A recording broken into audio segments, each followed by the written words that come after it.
Good evening, Art Appreciation course. This is Brian Hitzelberger, your online instructor for ART 1100, Fall 2019.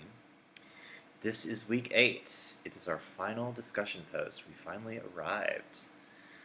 So, for this week, you are going to make a discussion based off of either one artist or one art movement that we have examined in this class and discuss their relevance to art history.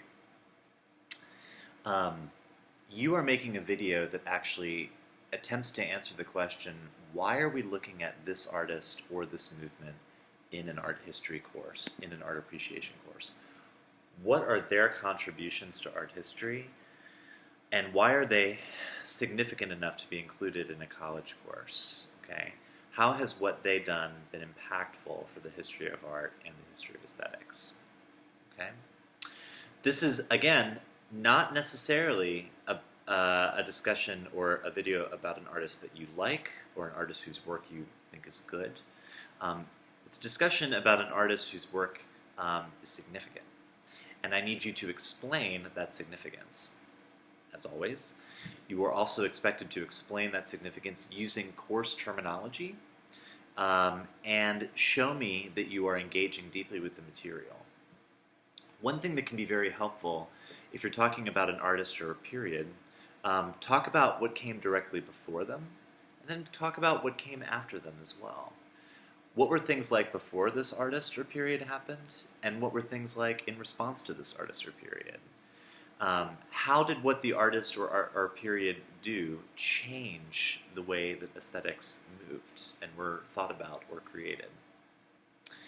This is a discussion that will be utilized for purposes of your general education assessment, and so it's pretty important, and for that reason it actually counts double. So rather than be worth the normal number of points, it's going to be worth twice that number of points, and it's also very important that you upload it and leave it public, searchable, leave it uploaded for at least a year after the end of this course.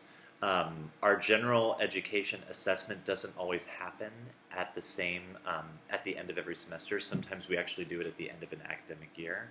So I always ask students to make these videos, kind of leave them on your YouTube channel for at least a year, because I'm going to grade them at the end of the semester, but they may not be assessed by the faculty until the end of this academic year.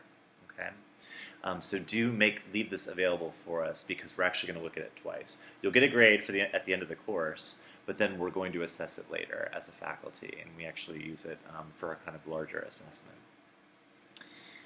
And I think that's it. Thank you so much for such a wonderful class and all of your thoughtful videos and responses. As usual, if you have any questions, don't hesitate to email me, and have a wonderful break and a wonderful Christmas.